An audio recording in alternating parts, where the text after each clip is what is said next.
Hi, Prepare 6. I hope you're having a good time studying from home, getting all your work done efficiently and socializing online. Do stay in touch with your friends at this time because, when we're going through these problems, it's important that we remain in contact as much as we can, even though we can't physically meet up.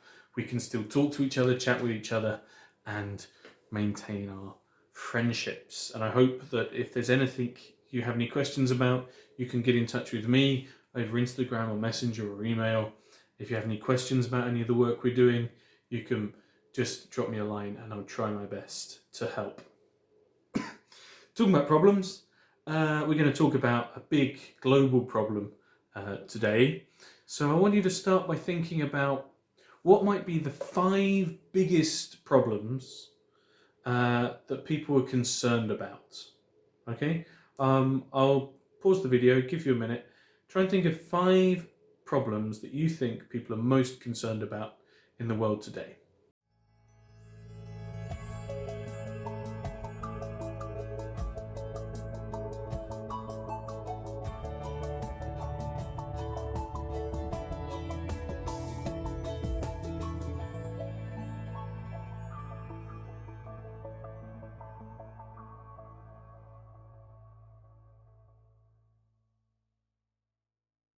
Okay, well, I don't know what yours are because I'm not a mind reader, but I can tell you the European Union have done some research into people's concerns, and they discovered people are concerned mostly about terrorism, about climate change, about energy supplies, running out of fossil fuels and all that stuff, about poverty, hunger, and the lack of clean drinking water around the world, which is a big problem in a lot of places, and about the economic situation and the big depression that we're about to go into. That we've always, there always seems to be economic problems, isn't there? No one ever says that the economy's doing really good. Maybe I should watch the news more. If you go to page 90, the question is, who cares? Now, we're looking specifically at one of these problems today, and that is climate change. Yay, climate change. You guys know a lot more about this than I did when I was your age at school, and certainly more than our parents knew when they were at school, because the science is improving. We're learning so much more, and we're caring so much more than we ever did about this. We got some vocabulary on page 90 in the purple box. We'll read through that. And we've got some pictures, and we'll see if any of those pictures relate to any of those words. Picture A, what have we got there? Well, photovoltaic cells. Yes, solar panels, the type that make electricity. There's a type that make hot water. This is the electricity making type. B, we have a wind farm. Yes, wind turbines. Not making wind, but making electricity out of the wind. C, we have a lorry with logs on the back, trees on the back. This is deforestation. Yep, cutting down trees is bad because trees give us oxygen, and who wants oxygen apart from people who breathe? There are also other problems with deforestation. D, sorry, I'm breathing it in from the pictures on the page. D is pollution, obviously from the back of cars. This is a big problem, yes? Air quality, air pollution. We see this every winter in places like Sarajevo. We have problems with air quality. And E, this is a recycling bin. And you will have seen some recycling bins around town these days. Whether or not you've used them is another question, but they're there now. So we're making great progress in this area. Let's look at the vocabulary in the little purple box. The atmosphere. What's the atmosphere affected by? Well, the pollution from the cars will affect the atmosphere, and also the deforestation will affect the atmosphere, won't it? Because we won't have the trees taking all the carbon and storing it and releasing all the oxygen, which is so good for breathing. Carbon dioxide, well, that comes out the back of cars and trees, that's related to as well. But also, when you look at the wind farm and when you look at the solar panels, these are ways of creating electricity without releasing carbon dioxide into the atmosphere that we would if we burnt coal, for example, or even gas for electricity. So Conservation. C, conservation. Conservation is when we look after something, we keep it the same, okay? This doesn't mean not touching it, this means keeping it the same.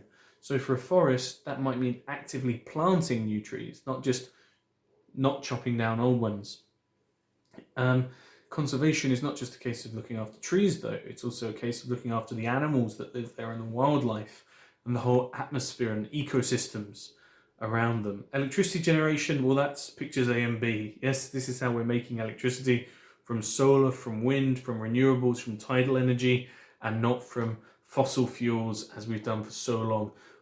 Mostar, we have a massive dam. Yes, so much of our electricity does come from renewable sources already, and that is a positive thing, maybe. Some people aren't happy about the idea of new hydroelectric plants, are they? For conservation reasons. It's not a very simple picture, this one. Environmentally friendly. What is environmentally friendly? Well, clean electricity production would be environmentally friendly.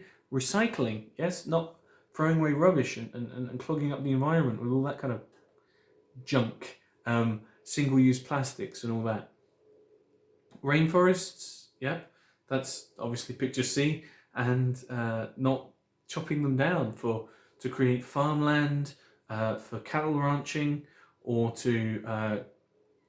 for plantations like palm oil plantations, and also just for the wood, you know.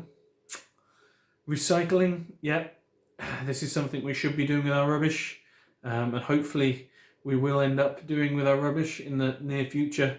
Solar power comes from those solar panels, and wind farms, as I said, is not where we grow the wind, it's where we harvest the wind, and we use the wind to make clean electricity. Okay, on page 90, there's a little fact file. What I want you to do is pause the video, fill in the fact file with some of those keywords.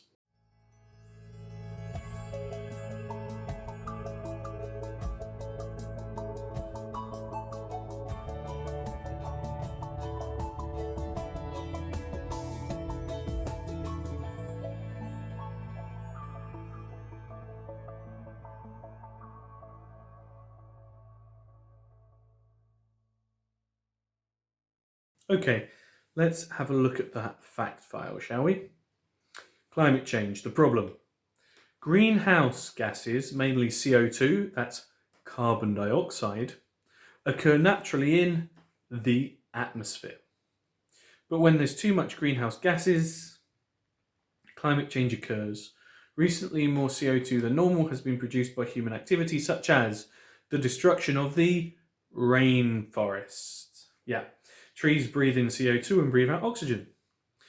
Using fuel in vehicles and using coal, oil and gas for electricity generation, yep, creates CO2. What else? The solutions: reusing and recycling things instead of throwing them away, traveling less and using environmentally friendly forms of transport like bicycles, yes, rather than cars where we can, using solar power where it's sunny, and electricity from wind farms, yes, where it's windy, and the conservation of the rainforests to protect them. Okay, on page 91, we're talking about an environmental apocalypse. Fact or fiction, yes? And we're talking about the idea of climate change. Before you read that text, let's just put a couple of ideas in our mind. The first one is, what is the article about?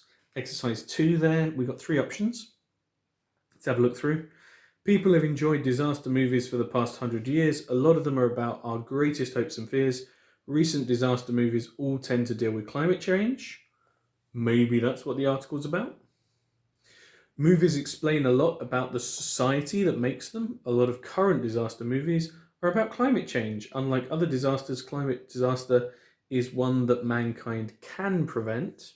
Maybe that's what the whole article's about.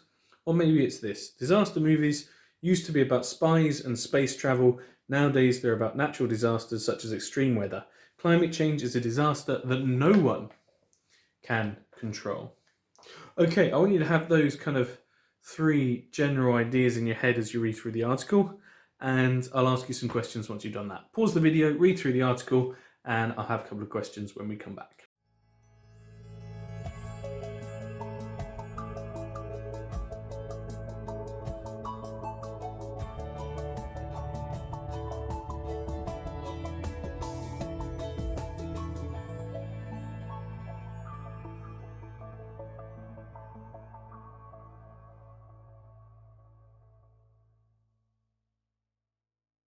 Okay, interesting, isn't it? Did you catch which of those descriptions best fits the article? Good job, good job. Now there are 4 highlighted words in that article: destruction, survival, concern, and reduction. Let's just check the meanings of those words. When you feel nervous about something, you are concerned. Concerned. When something is reduced, we have a reduction. Yes, especially if it's a reduction in price in a shop and it's got a reduced tag on it. I love that. When something is destroyed, we have destruction. And when someone continues to live, especially after a dangerous situation, they have survived, like Bear Grylls, yes, who always seems to survive no matter where they put him on earth. Okay. Some things are likely, some things are less likely. Some things are 100% of the time inevitable. So, for example, when you boil water, it gets hot. And that would be a 0 conditional, wouldn't it? When you do this, it always happens. First conditional is for things that are likely to happen, yes? So if you study, you will learn. If you boil water, you will make a cup of coffee. Yep. And then we're using, on our if half, our condition half, we're using the present. And for the result half, we're using the future with will, yes? If you boil water, you will make coffee. And then we've got our option of the second conditional. These are for things that are not so likely. So if I won the lottery, I would buy my English teacher a brand new Ferrari. Yes, preferably a red one. Now, that's probably not going to happen for 2 reasons. Firstly, you're not likely to win the lottery. And secondly, if you do win the lottery, the odds of you buying me a Ferrari are pretty slim. But let's have a look at the sentence. If I won the lottery, so the condition half is in the past, because it's removed from reality, it's less likely to happen, comma, I would, not will this time, even that's gone into the past, I would buy my English teacher a Ferrari. Or any sports car would do, honestly. I'm not picky. Anyway, sorry. So that's the thing. If it's unlikely to happen, then we can use the past in the if half of the sentence, in the condition half, and we'll use would in the result half of the sentence. Let's look at some examples. We could actually control climate change if we wanted to. Now we've used could, not would, haven't we? What's the big difference? Can, the past is could, will, the past is would. So we can match those and switch those all we like. We could also use might for something that's uncertain or unlikely. Let's look at an example of that. If we all worked hard to meet these targets, we might prevent some of the worst consequences of climate change. Okay, I think you guys have pretty much got this. The if is in the past, and the second half is would or could, possibly might. Have a look at exercises 2 and 3. 2 is a either or exercise, and 3 is a fill in the gaps, and you've got the verbs there. Pause the video, have a look at those, and we'll come back and check the answers.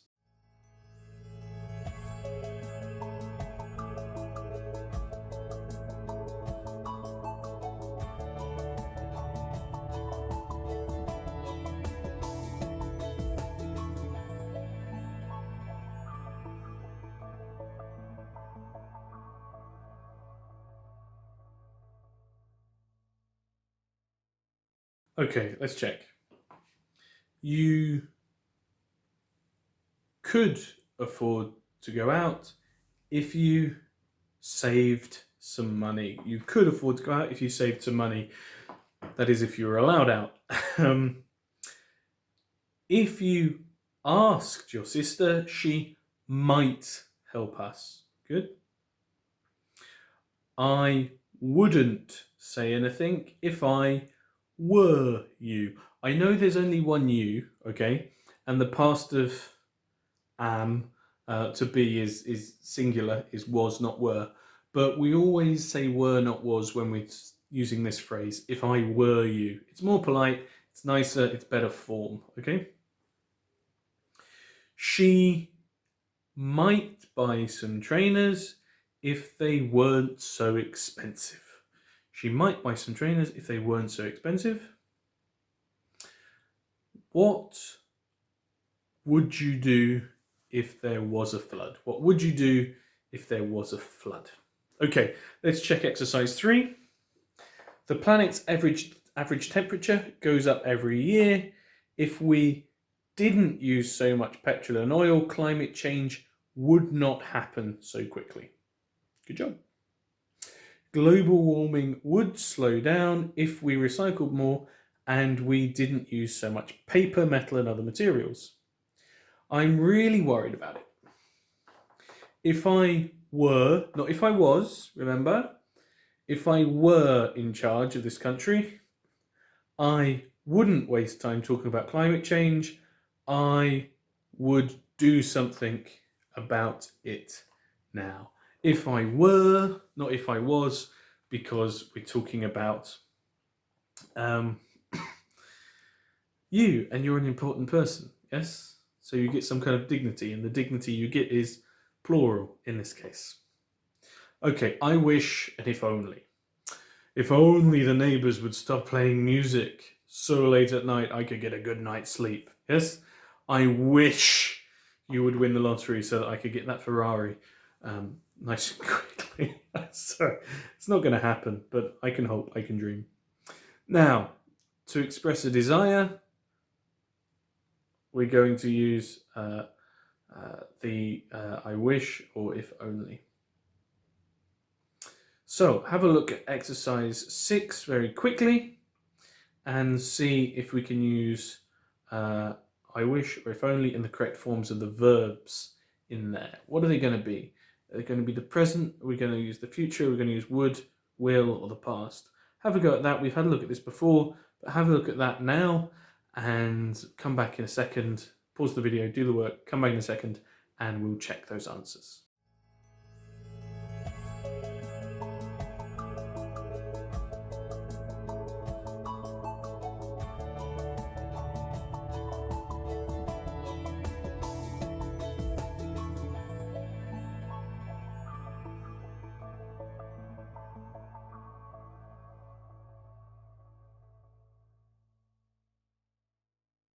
Okay, shall we check that? Exercise 6 on page 92.